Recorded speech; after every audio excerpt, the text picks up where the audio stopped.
Village view. Ahmed, a 10-year-old boy, sits in the kitchen with his mother. Ahmed, Mom, can I go play with my friends? Amy, smiling. Okay, but don't go near the forest. There is danger of animals. Ahmed shakes his head and exits. Near forest. Ahmed and his friends are playing.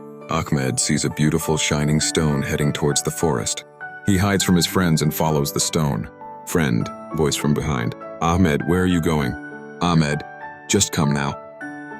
He goes into the forest to pick up stones. Inside the forest. Strange sounds in the forest. Ahmed finds a small rabbit injured. Ahmed, softly.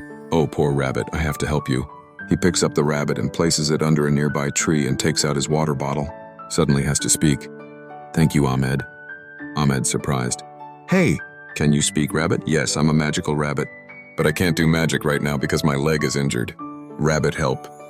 Ahmed helps the rabbit and takes it with him to the village. Ahmed's mother is surprised to see the rabbit, but Ahmed tells the whole story.